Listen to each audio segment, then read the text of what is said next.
I actually never run a marathon before that, except in Ironman marathons. Like you run a Really? marathon distance. Yes, so I'd never run a standalone marathon in my life, day 4, day 5, and I was killing 4 hours, 3.5 hours, 3 hours, 50 minutes, 3:30, and then at a certain time. It's more about self-learning and curiosity. I'm by nature very, very curious about anything I really take up. I get very deep into it and I get very curious.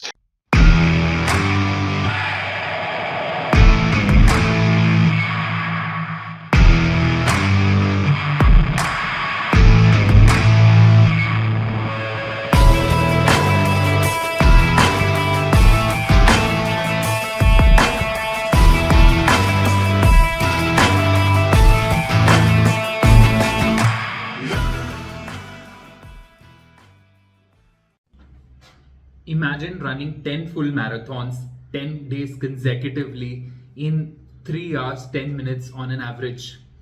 Our next guest for today is a Guinness World Record holder, Mr. Mayank Vaid, based out of Hong Kong. He recently broke the Guinness Book of World Record for running 10 consecutive full marathons, that is 42.2 kilometers on a treadmill, and doing it in 31 hours, 29 minutes in 10 days. On an average, he was running every marathon in 3 hours, 11 minutes. His fastest marathon was 2 hours, 59 minutes, and the slowest one being 3 hours, 18 minutes. He's also a ultra athlete. He's run number of 100Ks, 300Ks ultra marathons also, and he's also done many Ironmans. This year, he intends to do a fast full Ironman as well, and he continues to be an example for his loving family. He has 4 lovely kids, he has a beautiful wife, and he's also a corporate leader. So for those of you who continue to say that I don't have time to pursue my fitness or my passion, here's a beautiful example. In this episode, we break down a lot of his methods on nutrition, on chasing goals, on setting priorities and optimizing life. So continue to watch this episode. I'm your host, Coach Nishant Bhardwaj. I'm an Ironman certified coach, and I look forward to seeing you till the very end, where you learn so many different things about nutrition, recovery, training, and life in general. So sit back, enjoy. Let's train, endure, conquer. Welcome to the show, Mayank. Thank you for taking out time. You are based out of Hong Kong all the way there, so the time difference and everything. It's so incredible to have you on the show, Mayank. Thanks for having me, Nishant. Really good to connect with you. And it's really early for you, so thanks for adapting to the time. Yeah. I think when you become a runner or an ultra runner or a triathlete, no time is early, right? You can wake up at 3 o'clock and just go out for a 4-hour ride, come back, change clothes, and get to office, right? Very well said. Absolutely true. Absolutely. Yeah, it makes the mindset just changes. It's so ready to do things. What you choose, you start to. And it's not just about running, it's about anything that you do. If you decide you have to do it, then you actually achieve it. You want to complete it, whether it's work or meeting friends or going to the cinema. But because once you decide, because that's the mindset you have once you start chasing goals in athletics, because you become, someone who wants to finish and complete that. And that sort of reflects in the rest areas of your life too. So absolutely. I fully agree. Like getting up early and doing this interview is one of the things that you said, I've got to get this done. Absolutely. Mayank, let's get right down to the business end of things, which is 10 marathons, 10 days consecutively. All of them, I think you were at a point doing negative splits also every single day, and you ended up creating a Guinness Book of World Records in just 31 hours and 26 minutes, if I'm correct. 31 hours, 26 minutes, 10 marathons, averaging about 3 hours, 10 minutes, and the fastest marathon was 2 hours, 59 minutes. How, why, and how did you consciously choose this particular task? Please share your thoughts, preparation, everything. Thanks, Nishant. Great question. Part of it is easy to answer. The other part, I don't really have an answer. what I can answer is why I chose it, because but how I did it, I really have no idea, because I actually never run a marathon before that, except in Ironman marathons, like you run a marathon distance. Yes. So I'd never run a standalone marathon in my life. Wow. So I'd done half marathons, I'd done 10Ks, but I'd never really run. I'd done 100K, I had done a 300K, I'd done a 100 miler, but I'd never done a marathon with the focus of running a marathon. Forget it on a treadmill, which because it's just so mind-blowing boring. Yeah. And it's not just one, but repetitively every day and day after. But the reason I took it up was because of a friend's advice. In Hong Kong, we had very strong quarantines in the last 2 years. Yeah. And last year when I was traveling, I came back and I had to do a 7-day quarantine in a hotel. And the quarantine in Hong Kong in the hotels was quite tough, because that basically means you enter and you don't leave until it's day 7. Wow. And you're in the room. And I'm a very outdoor person. I don't like to go to the gym. Also, even on a normal day, I would prefer to go out for a run. I would like to go swim in the ocean instead of swimming in a pool. I'd like to go and ride a bike outside instead of riding a bike on the trainer. So I'm quite stimulated by outdoor, outdoor sports than indoor. So I was super anxious about how I'm going to spend these 7 days. And so I have a coach who has been coaching me for about 8 years now. He's in Canada. And I spoke to him and I said, I'm going out. I'm going to travel out of Hong Kong for a few weeks. Then when I come back, I have to do a 7-day quarantine. For the 7 days, I think one way to kill time, I would like to do a marathon every day.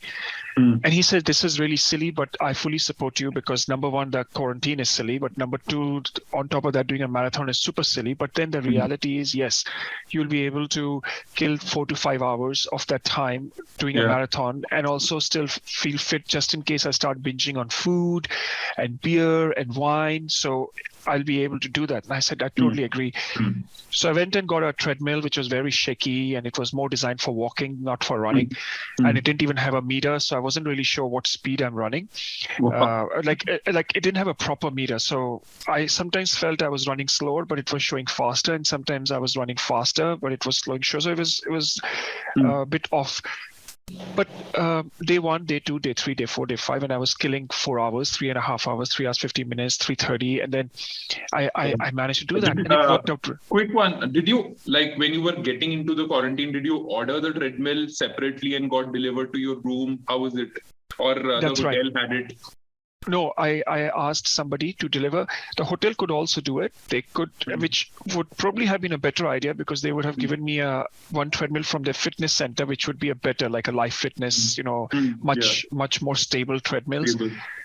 But I did not know, let's say I did not explore that option. So I went and ordered a treadmill from somebody who was providing this service for quarantine. It was called Quarantine Gym Equipment. And then I could get a stationary bike, or I could get even a yoga mat, or, like small things. And it wasn't super expensive, less than 200 Hong Kong dollars a day. And then I could just rent it for 7 days. I got it done. They taught me how to clean it. And then 7 marathons in 7 days, and I started to stay motivated. I was posting all these things on my Instagram. So a friend of mine who's also in Canada, Jason Skillicon, and he used to be living in Hong Kong, and he's a top class runner. He runs like sub 220s, 230 marathons, and very quick. And he's running a coaching academy now, running coaching academy back in Canada. So he looked at these splits of mine, and he says, Mayank, what you should think of doing is 10 marathons in 10 days. And he sent me an article of a lady who had just set a Guinness World Record of doing 10 marathons in 10 days on a treadmill for women. And I said, well, honestly, I did 7 and I feel good, because on day 7, I thought I'll be super sore, but I wasn't. I was sore on day 4, but then day 7, I wasn't sore at all. I got up, rolled my trolley out, walked out. My family was there. We went home. Next day, I went for a run outdoor. I was super happy, not sore. So I said, well, if I can do 7, I can do 10. And that's when it came to me that let's do 10. So I contacted Guinness World Record guys in London, filled up the form. And they said, yeah, the record is up for takes. If you're keen, you've got to do sub 38 hours. Was 38 hours, 30 minutes, I think, was the record they wanted me to break. I spoke to my coach and he says, yes, it's within your reach, but we have to be very cautious because you're running 10 marathons in 10 days. In the meantime, quick one. Sorry if I keep interjecting you in between. No, all of please these do. questions keep popping up in my head. So, some of the ultra athletes like yourself who end up making breaking these records. Do you consciously do it because you wanted to do 10 marathons in 10 days on a treadmill, or was it like a conscious thing where you kind of went on their website, saw some records in your particular domain, you saw some opportunity, and then you chose particular distance? What was the process? Like, this is what I want to do. Why not 9? Why not 11? Why not 15? So what is the process of actually selecting a particular distance or a particular race or whatever that category is, and then challenge it? It's not really about breaking records, or it's not really about proving I'm better than somebody else, or trying to break a certain time. It's more about self-learning and curiosity. I'm by nature very, very curious about anything I really take up. I get very deep into it and I get very curious. A bit like not a habit, but more like an obsession. If I really get into something, I get super obsessed and I'll do it every day. So after running the 7 marathons, I got super curious about how I will feel or how the body will respond if I did 10 in 10 days. Also, something that was in my mind was I actually running at the pace that the treadmill in quarantine was telling me? Because I wasn't sure. Because yes, I was using a Garmin watch, and the other problem with the Garmin watches is if your hand is moving too quick, it picks up the pace from the hand. So you got your treadmill might be saying 12 kilometers an hour, but your watch, because your arm is moving faster, can show actually 13 or 13.5. So I wasn't sure that this is consistent with what's going on the treadmill. So I became super curious about, because I finished those 7 marathons, and all of them I ran in sub 350, and the last one I ran in like 323 or 320 or 325 or something. And I said, well, but I didn't have a record. I didn't have a proof, right, to myself, not for the world. I don't need to prove anything to the world. I didn't have a proof for myself that was I doing those marathons right. So I said, okay, if I have done this 7, I would love to go and do another 7, but on Guinness World Record, it was 10. So I said, 3 more, I'll try.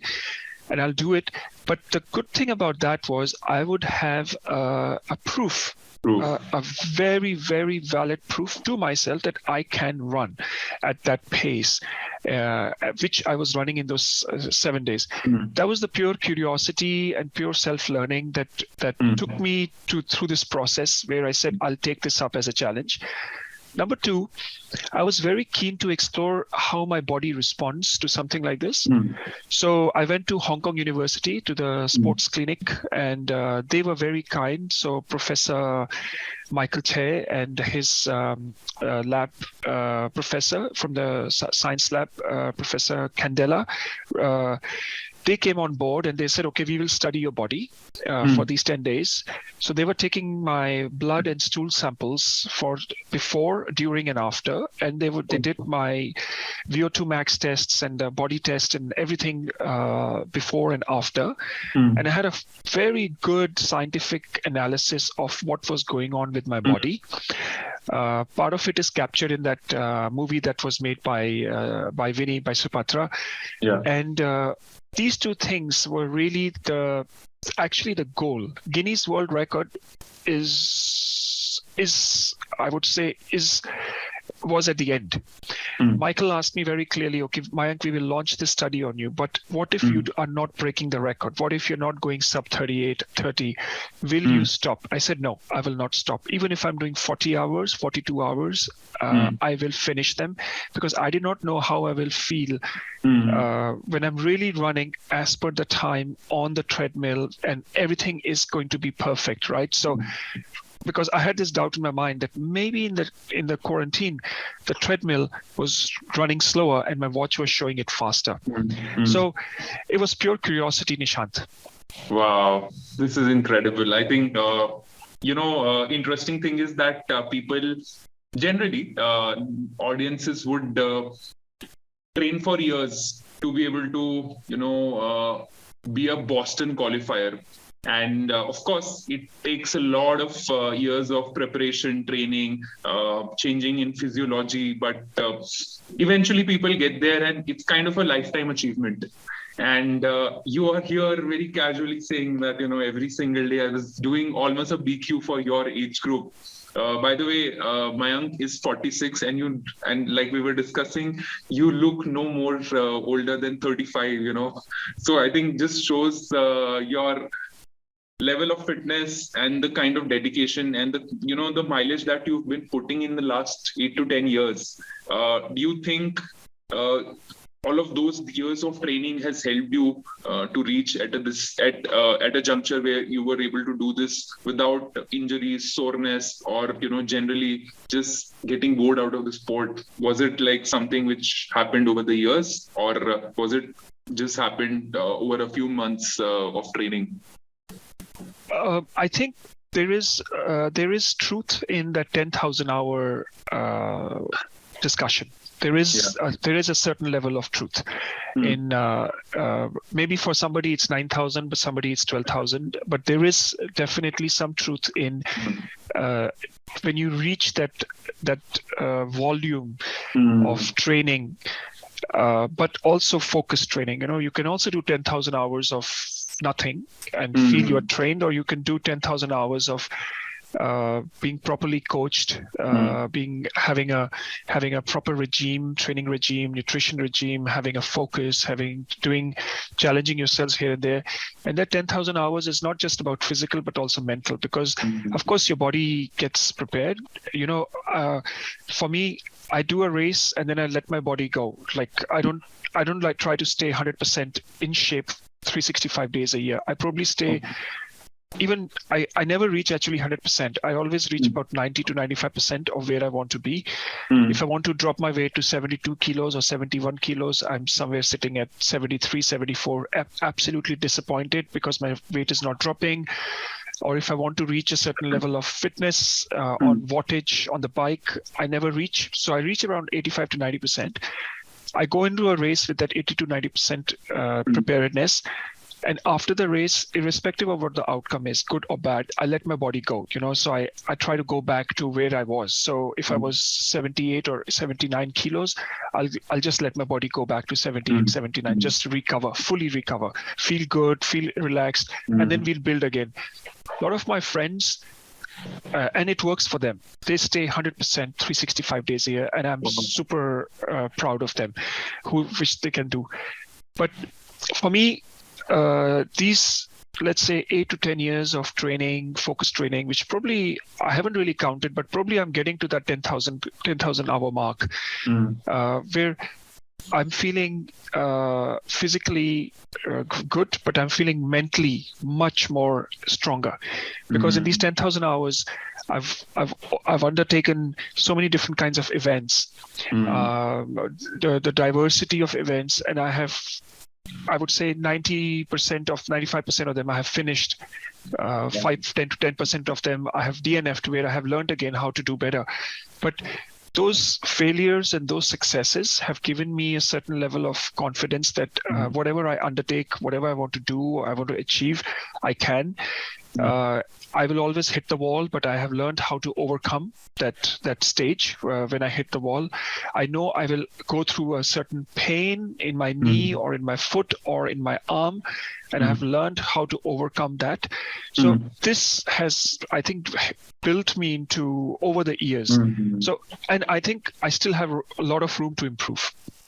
For sure. I think, I keep telling people or audience in general is that whenever you are starting, it could be your early 20s, 30s, 40s, try to set yourself 40 to 50 year long goals in fitness, because, probably by 40s, you would have made enough money in life that you have everything that gets taken care of. And probably at 55 you'll also retire, 55, 60. But what after that? If your body is already given up on you, or you don't have enough energy to explore the world or do things which you thought you'll do after retirement, you still probably have about 25 years ahead of you. So if you're not into fitness, if you're not into some passion which is devoid of things and material possessions, because after a certain age in life, these material possessions stop giving you the same amount of high, right? It's the intrinsic high which you keep getting from, let's say, doing some of these races which you just mentioned, is something that, that intrinsic happiness is something that we should seek. And that 40, 50 year long goals also kind of sets the right expectations that I don't need to be faster every single year, every single day. It is just about maintaining. So I completely buy in with your philosophy of actually, putting in the reps, putting in the hours over a long period of time. And like we were discussing before the recording, that eventually you start getting better and better in later years of your life. So it's just, I buy your point completely, man. Yeah, absolutely. Like this morning I went running. I met a guy who's he lives, I know he's, I would say in terms of his lifestyle and his background, I think he's very, very well off. Typically what we all would want to be when we reach his age. He's 20 years older than me, 66, John. And but the only thing he is so proud of is his fitness. He's so proud about the fact that he did Standard Chartered Marathon in 3 hours 30 at the age of 66.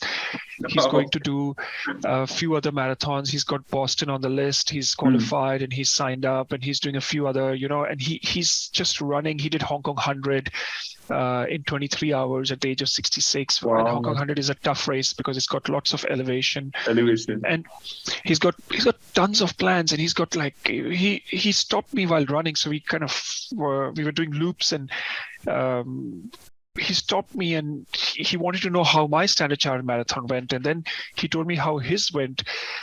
And he doesn't use a watch. He uses his phone to count the distances, and very old school, But he does all these running, and even when he does his running, he says he doesn't use a watch. He uses his phone to just keep a track, and which most of us won't, because we want to have our hands free and we want to drink water, and we think let's use a smart sports watch.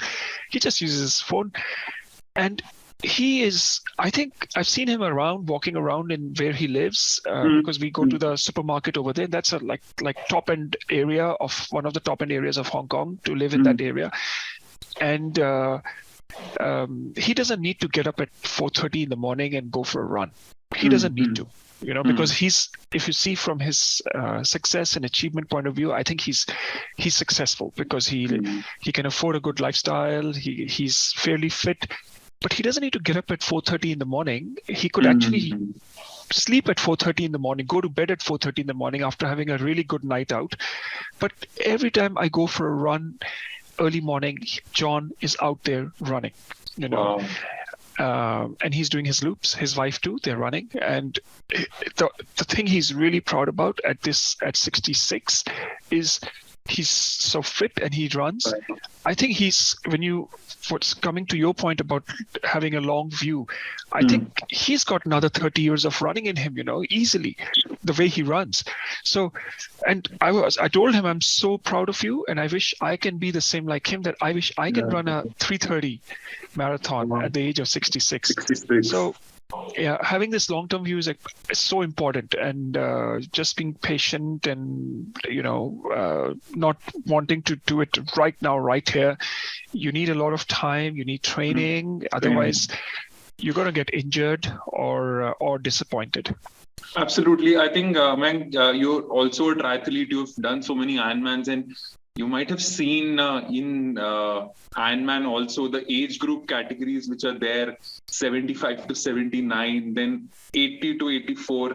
And there are literally people at that age. I've seen people, last year I was in Estonia, and there was this category, of course, 74, 79. And I saw actually two people crossing the finish line in that 17 hours cutoff to be able to do a full Ironman in that age group. I mean, incredible, right? What else in life would be higher than that? If you're doing a full Ironman at the age of 75, 79, their kids would probably be about 60 plus or 55, 59, and you're still lapping so many people.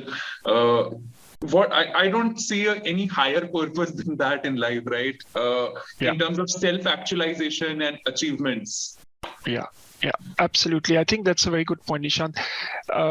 Many people ask who probably do not understand what we are talking about. They would say, a lot of people will say, where does the madness end? Because they think this is madness. They think at the age of 75, if you're going and doing an Ironman, why? Why aren't you spending that 17 hours with your grandkids? Or why aren't you spending those 17 hours sitting in a temple doing puja? Or why aren't you spending those 17 hours looking after your spouse? So I've had these questions from people before where they ask me, where does the madness end? When I did Arch to Arc, when I did some other longer events, and they say, oh, this is crazy, it's unfathomable, but where does this madness end? So my answer to them is just one is, if I was equally ambitious in my career, that I wanted to become not only the VP of my company, but also the president, but I wanted to become the president of India, for example. And I also wanted to have a multi-billion-dollar salary. That would not be seen as madness. That would be seen as a normal human process of growth.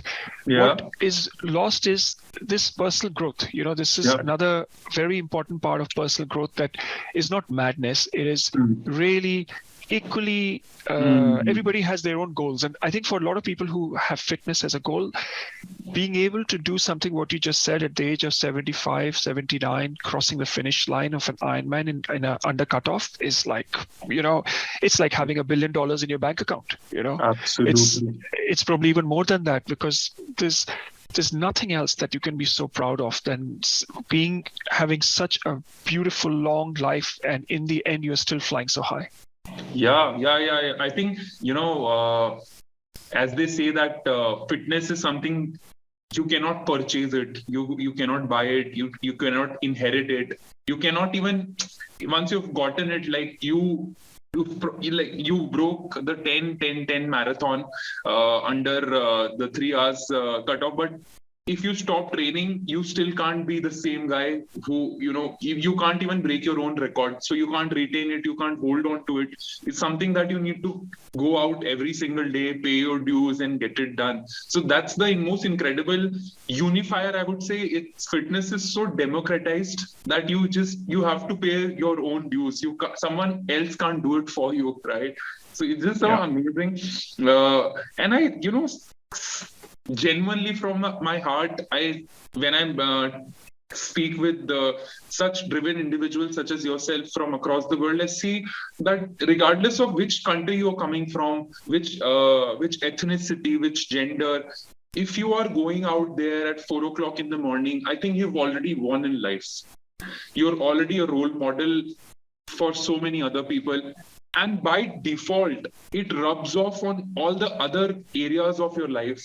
You are already, I think most of these people are already doing so much better than their peers because they are much more fitter. They are much more I would say driven, and also very, very optimized in their lives. Even for work, you're super optimized. You would want to get things done just much before the deadlines. Also, it's like nobody needs to come and tell things to you to do stuff. So, do you agree that having a fitness mindset rubs off on your personal life, professional life, and all the other areas of your life? Does it also happen to you? Yeah, you used a very good word of optimization, and that's so true, because in sports we try to optimize, our bodies. In Ironman, we say it's not about going the fastest. It's not about who's the fastest. It's about who slows down the least. So everybody, you have to optimize. You have to slow down, but you have to be the person who slows down the least, because you're trying to conserve. You're waiting, because what can happen? Things can change. Long races, things can change. So it's all about optimization of resources, of time, of priorities. And I totally agree. Ever since I got more engaged in sports as a daily regime, where I feel the day I don't go out and do a certain sport, or I don't, I feel something's missing. Since then, I become way more optimized in my lifestyle. So I don't take long coffee breaks at office. I don't go and stand in the pantry and do gossip. I do not go down and stand with friends who are smoking. Of course, I don't smoke anymore now, but I don't like to go and engage in office politics, because it will not bring me anywhere. It has not brought me anywhere. I've not done it in the last many years, and I'm still fine. I'm still surviving. So I don't think I will gain anything. Yes, I miss out on some. Too humble about it. I think let the audience know your LinkedIn side of things as well. You're leading one of the largest teams at Louis Vuitton, based out of Hong Kong, and looking after the entire Southeast Asia and other parts. Asia Pacific and China. Asia Pacific and China. Yeah. No, but I think that's where optimization really helps, right? And this is what I encourage my teams to do as well. Optimization. I don't encourage them to work late.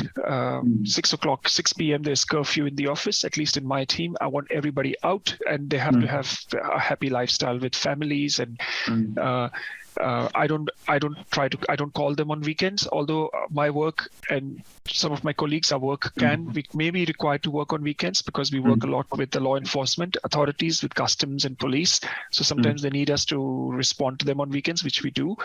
But the idea is to optimize and get the best out of it, right? And same for food, same for spending time, and having the priorities right. So my priorities are very well set. I know what my priorities are, and my colleagues, my family, everybody knows my priorities are first and most important is my health. That comes on the top. Second comes my family. Third comes all my friends and acquaintances and relatives. And fourth comes my work. So this is my order of priority, how I prioritize my day. So I will take care of my health. I will take care of my family. I'll spare time for my friends and family. And in the end, whatever is left, of course, I'll try to do my best in my work. So in the process, I have prioritized, but I've also given up a lot on many other things. Like I don't binge on television.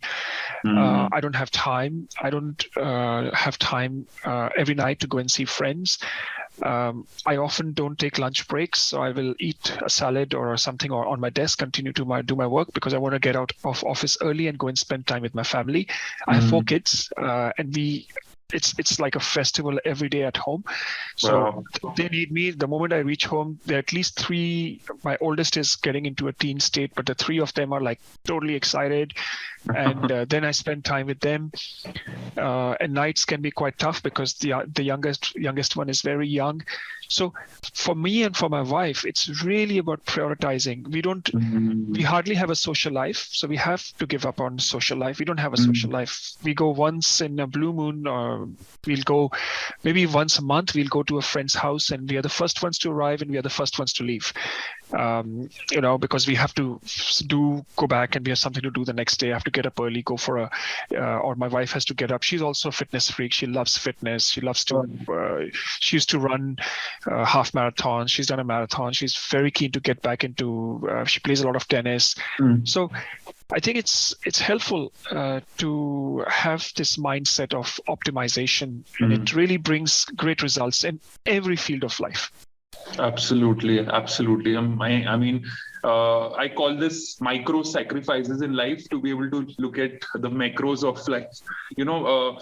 People continue to say this, and I'm sure you've experienced this over and over again, that why people would tell you that why are you even our friend if you don't want to hang out with us? Why you never hardly ever come for family functions? And in India, it's a kind of a big thing, when there are bigger functions or any marriages and all, you're required to be there for days before the actual function. You're required to participate and do all of that. Yet here you are, and you can't even give them the reason that I have in 8 weeks I have this race coming up, so I'm doing this and this and this, and they're like, so bhagna hi hai na, yahi pe aake, why don't you come here and run, right? It's just so yeah, I mean, micro sacrifices becomes a major part of it, and I feel somewhere it's fine, right? You have to let go of a few things to be able to look at the bigger picture and go after things. That delayed gratification kind of a process, which a ultra athlete such as yourself would understand and kind of lives through it. That delayed gratification of, and it's so difficult for normal person to actually visualize that you're training for something which is 6 months in advance, when everything gets delivered to you in 10 minutes. If you want food, it gets delivered in 10 minutes. If you want entertainment, it's right on your in your hands. There's this constant stream of dopamine being hit with the social media, Instagram, TikTok, all of that. And yet there is a person like you who's looking 1 year, 2 years, 3 years into the future, that I want to do that race in 2025. If people are like, what crazy thought? Are you normal, or what is this? They called it old school as well. I'm sure you you experience that as well, right? Yeah, no, you're absolutely right. And with especially all the media and WhatsApp, it's the sense of delayed gratification has completely, I think, it's dissolved. Not just in the young age group, but even the older age group, because now all the uncles and the aunts and everybody's sitting on WhatsApp. Yeah, forward, namaste, good morning, hello. And if you don't respond, then they say, you did not respond to my message. I sent you good morning. So I say, I sent you roses and namaste, So, and there are a lot of, I'm part of these WhatsApp groups because I'm here and we've got family, I've got friends, and I've got school WhatsApp groups. I've put them all on mute, because, and when I have time, I go and there are lots of WhatsApp groups, especially now with 4 kids. I've deliberately put them on mute, and I'm not able to respond to some of my very close relatives and even friends. I had to tell them, we got to stop this because, I just don't have time. And honestly, if something's really important, give me a call, and when you WhatsApp me, I know it's important, so I need to respond to you. But otherwise, don't send me these 500 photos that have been forwarded to you and you're forwarding to me, or send me photo about today's Guru Granth Sahib's birthday, and then his next day is whatever festivals are coming and going. So it's so important to just optimize our time and see what is really important. And this immediately descends into other areas of our lives too, because we certainly start seeing the need for optimization in food, because training is or our life is 80% food and 20% training. Whereas we try to look at it that it doesn't matter, it's 80% training and 20% food. No, it's really about our nutrition and food and recovery and sleep. And we take all that for granted because we can sleep. We will naturally fall off to sleep, so why bother about sleeping? We will naturally feel hungry, so why even bother about eating? Because when I will be hungry, or food will automatically come to me. Just like information right now, when we were growing up, we had to go to a library to look for information, to look for knowledge. Today, my kids don't need to go to a library because information is coming to them, looking for them on their laptops and on their computers, right? So same thing with food. If you see the communities where food is not granted or is not a given, and it is really controlled as to this is breakfast, that is lunch, and this is dinner. Mm. They have huge regard for food, and they have huge respect for food and how they treat their body as a temple, because food is not granted, But today, because of lifestyle and work, because the tea lady is coming, she's coming to you and asking you, "Sir, chai lenge?" And you go, and she already has tea, right? And then after 10 minutes, she's coming with samosas, and then somebody else is coming with pack of sweets because they had a marriage or a childbirth. I think this is destroying our lifestyles, and this is destroying our concept of delayed gratification, where it's just coming to us. It's finding us. And I think we have to put an end to it. A few years ago, I wrote an article where I really put down as a standard Indian who from morning to evening, how many calories is a standard Indian consuming? And it came to over 3,000 calories. What are you saying?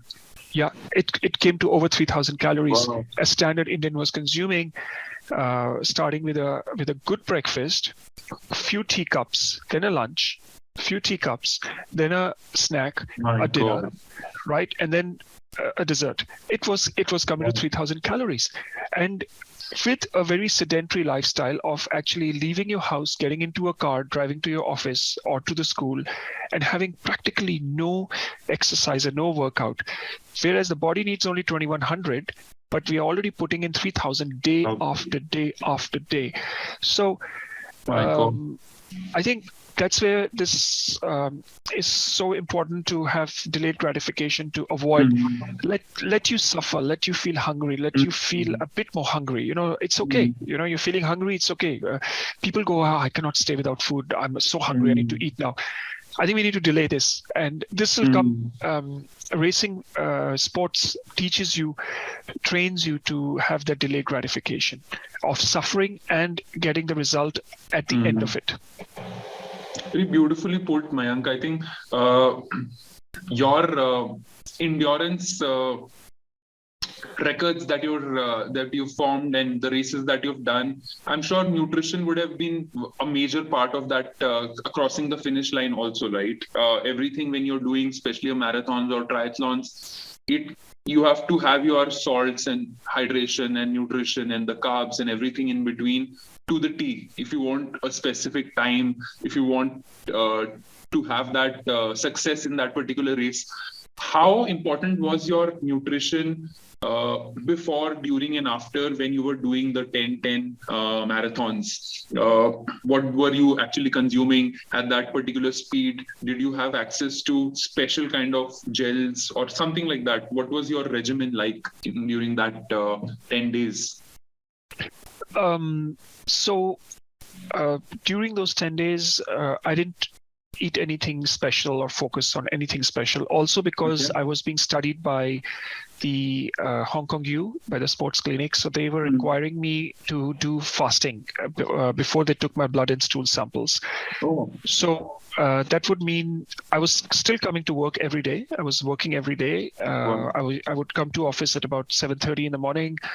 Then Candela with her lab assistant will come over to my office. They're very kind. They're coming to office and taking my blood sample over here. They'll take my blood sample by about 9:30, 10. And the window I was given by the Hong Kong Football Club was between 12 to 4 p.m. because that's when there's the lowest foot flow in the gym.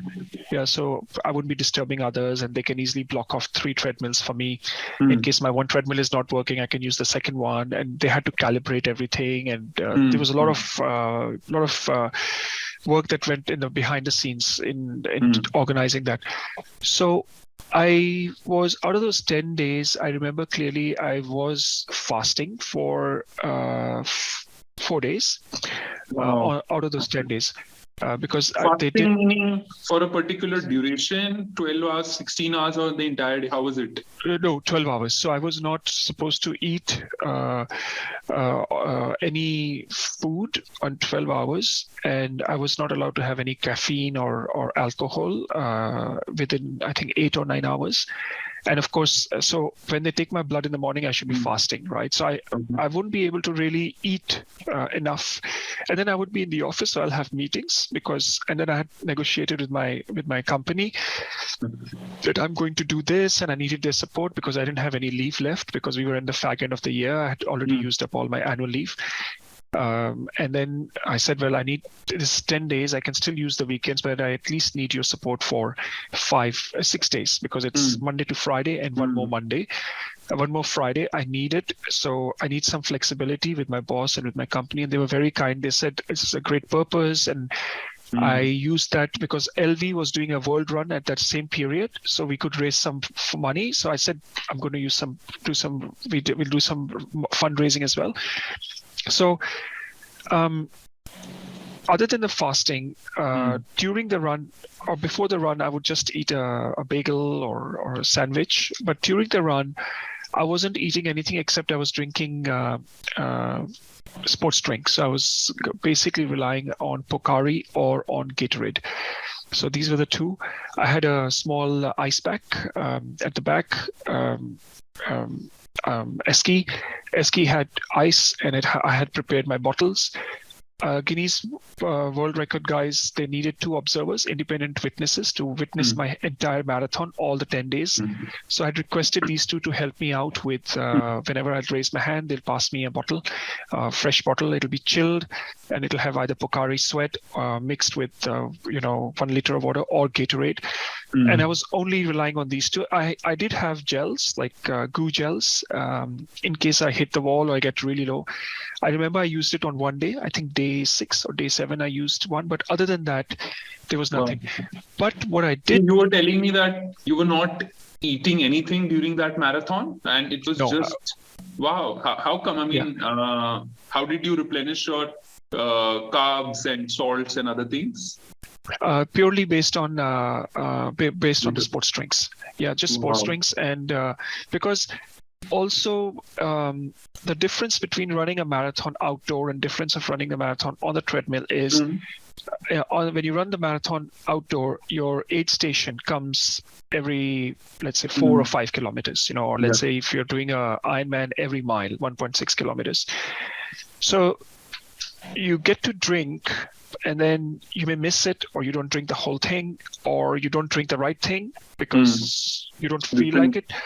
Yeah, because it's kind of, but here it's with you. So I was actually drinking that, sipping small sips and not doing big sips, right? So because I was drinking, and I think that is something I learned in those 10 days is if your body is receiving small amounts of nutrition very frequently and regular intervals, we can do a much better job.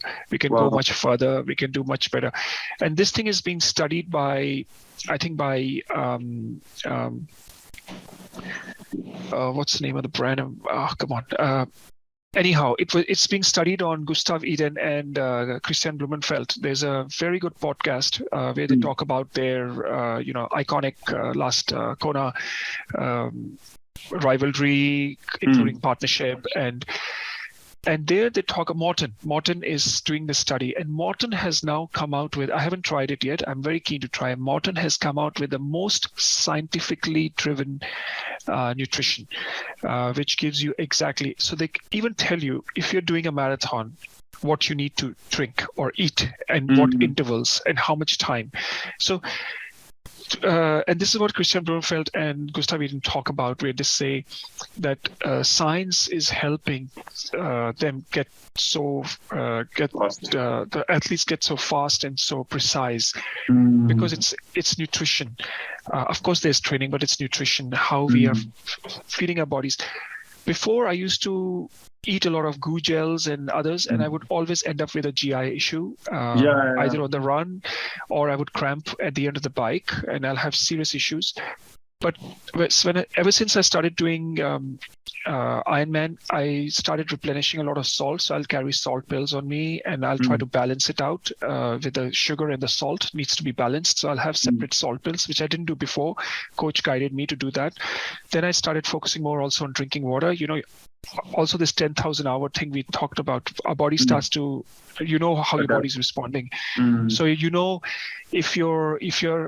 you're low on energy, but if you're having a GI issue, then you are low on energy because of a GI issue. So you stop consuming and you drink more water and you take some salt pills. But if you're low on energy and you don't have a GI issue, then you actually need to take some nutrition in. So you need to study and understand this about your body. And once you start learning, and you have nutrition going in. So the 10 marathons is a great example where I was sipping small sips of sports drink every 4 to 5 minutes, every 4 hours, just a small sip. That was keeping me going. Wow. But what I would do after the run, Nishant, every marathon is within 30 minutes, I'll go and have a huge meal. So I was running in the football club. They have a very nice restaurant. I'll go to the restaurant and I'll eat like a huge lamb rogan josh with like a double rice, just pack it up, whatever I like. Although the idea is to eat more proteins, but I was just eating whatever I like. And then I'll have a big dinner as well. And that was my food. For the long races, like the 100K, 100 milers, 200K, 300K races, I will not even touch gels and sports drinks. I'll keep it all natural. It's all natural.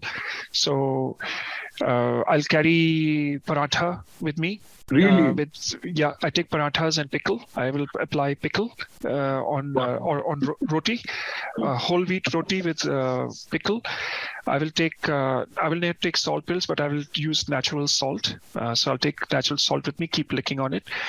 Last time I did 4 trails, I went to the Indian store here in Hong Kong and I bought lots of bhujia, Bikaneri bhujia, Bikaner wala, all that stuff. So, and I will carry all those snacks and I will power my body with those snacks with small amounts and focus a lot on water, drink water.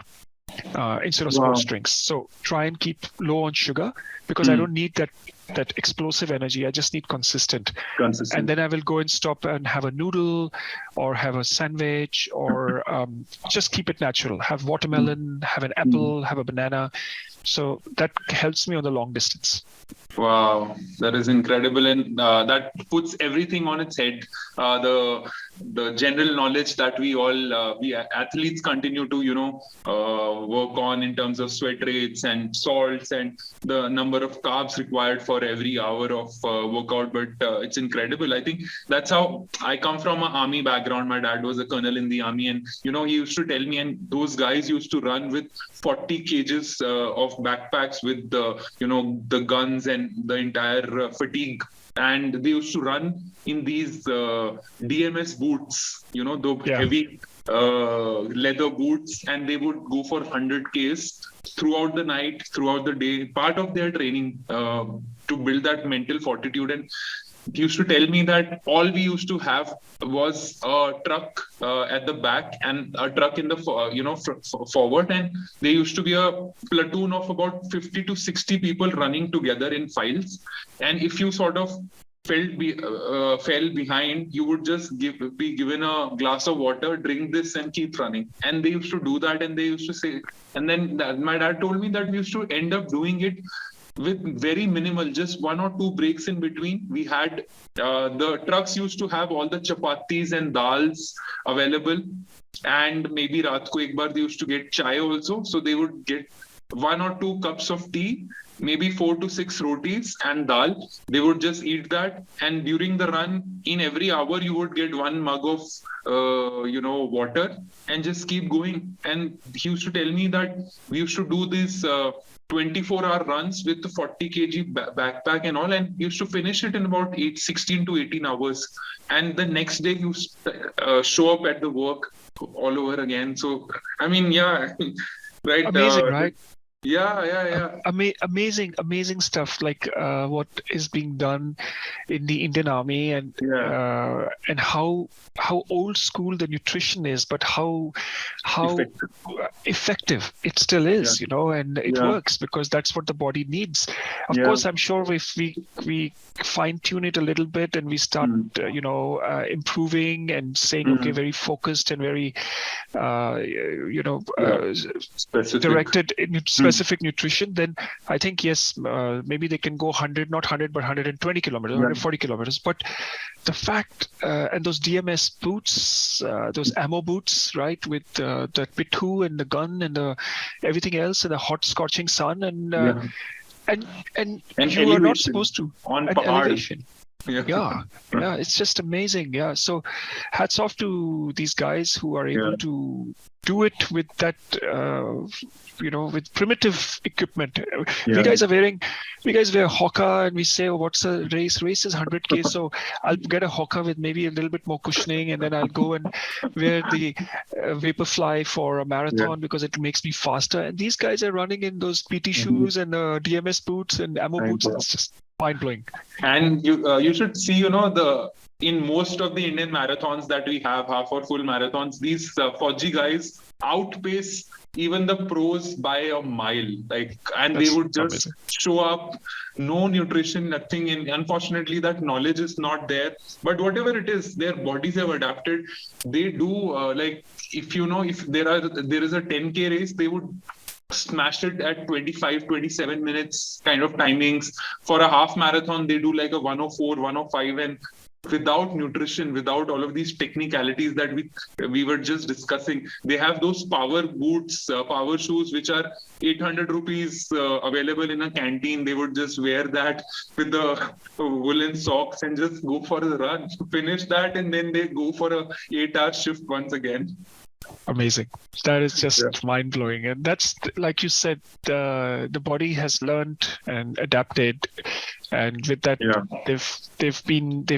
they've been through that training. And of course, at some point their body and soul was broken too during training, but then they overcame that. Like David Goggins says, with his experience, searching souls. And then I think everybody has to go through that stage where we have to have that sense of being completely broken. Soul. And then starts the journey. Then if you've not been broken, it's impossible. If there's not been a failure, there's not been a massive destruction, there hasn't been a stage where you've not been totally broken, I don't think that person can move on to the next level, where then they start to overcome challenges. Right. All right, Mayank, we've reached to the last segment of our show. I would like to know your thoughts on how the corporate audience, the LinkedIn audience, can start their journey of self-discovery of fitness, and how do they balance out their demanding jobs with a fitness regimen which is sustainable, which is injury-free, and continue to perform at the same level. How does a corporate audience get into a fitness regimen and take up some sport? It could be any sport. What are your thoughts on it? How can they get started? That's a great question, Nishant. I don't know if I'm really the right person to answer that, but from my perspective, I think it's two things. One is leadership in the corporate organization. So leaders will infuse that sense of sportsmanship into the teams, not just mentally but also physically, right? So encourage people, and a lot of corporates have already done that because they have transformed their offices by giving changing rooms, by having yoga classes, by encouraging colleagues to perfectly okay to go for a run. Many years ago, what was that? When I joined Daimler in Stuttgart, which was in 2001, more than 21 years ago, the headquarters of Daimler was beautifully done up. It was in a place called Fahingen, where you could approach by car or by a train. I used to go by train, then you can walk. But a lot of people used to come from nearby towns and villages who worked there. You could drive in over there and with your card that is given to you by your company, and you get there really early, and there was either a creche or a kindergarten inside the office, the campus. You drop your child off, right? And if you're a new working mother or a father, you don't have to worry about, oh, I have to drop the child to a school bus, or I have to pick them up from the school, or I do not know what's going on in the school. So you drop them off, and then you go park your car. You go up to your office, you work, and then lunchtime, you can choose either you go for lunch or you go for a nice run. Or you go onto the rowing machine, or you go and do something else. A lot of organizations have created this environment where they are inclusive for people who have diverse kinds of needs. And I think for today, the whole concept of diversity and inclusion, I'm so happy this topic is being discussed, because in a way, sports or athleticism or being fitness is also needs inclusion. It needs to be studied together with LGBTQ communities and women and needs. So I think in the corporate world, in the environment, there is a need to also have more space and room for people and colleagues and staff who are sporty, by allowing it's okay if there is a changing room and showers in the office space. A lot of offices don't want to waste the time. No, because you're here to work, right? Old school. You're 8 o'clock to 6 o'clock. Let's work. Do your job. Sports, who knows sports? Sports is useless. Like in old school India, parents will tell the child, don't play sports. It doesn't bring you anything. Go and study, right? And the same concept is there, I think, in a lot of corporates, where people think sports does not help my staff to do a better job, because he's here to work or she's here to work. I pay her a salary. I want the maximum out of it. Not realizing that sports will make your staff more efficient, will make you maybe happier, maybe think better, smarter, quicker, like your word, optimize. They will optimize their time, because they are able to, and this will reflect and help the whole environment. So I think there is a strong need for leadership and corporate environment to be created, which encourages people to not sit on their desks or pretend to work, then actually really use their time. If my office doesn't have that, unfortunately, if my office had changing rooms and showers, I would come to work really early, change, go for a run, come back, or go for a swim, come back, change, be in my office, and I'm fine. But often I'm struggling at work because I have not been for a run. So I'm looking at my watch and saying, maybe lunchtime, let me quickly get out and go for a run. But then I have to go to a gym to shower, or I have to go to a club, football club or somewhere, and go and shower, which takes away more time. So I think if our leaders can, and I'm so proud, so happy, so many corporates have taken this step where they have given space. There is even beer on tap, because you can have that time, but there's also a shower and changing room. Some corporates even have gyms inside their offices. So that encourages the team. So I think that's one good way to bring in more of this lifestyle into the corporate world. Absolutely. I think you've hit the nail on its head. I think leaders are realizing that if they can lead from the front, and they are also being an example by running a few marathons, or encouraging people to get into yoga or mental health, that kind of helps the organization, and not just in terms of motivating them, but also in terms of retention, because sports per se kind of brings you together. That politics or all of that would actually become a healthy rivalry rather than just backbiting and all of that. Certainly, I think in India also a lot of organizations such as Tata Group is leading the charge globally in getting properties like Tata Mumbai Marathon, Amsterdam Marathon, New York, TCS New York Marathon. All of these properties are being created, which is a great sign of great things to come in terms of fitness for corporates. Yeah, that is fantastic. And I think once that starts to happen, then people within the Tata Group would automatically affiliate themselves not just with manufacturing cars or by providing services or by selling salt or anything, but really also saying we are a leader in sports. And that's an automatic mental boost, physical boost to everybody around. So influence, and I think this is a great way to get the best. I see it in my kids. The day they do sports and the day they sleep well, they're very sharp. Also in maths and Chinese and English, But if they don't do sports and they're just lying around and they're lethargic, and you don't see that zest for life. And so for me, for my family, our kids' sports is extremely important. It's not just an activity.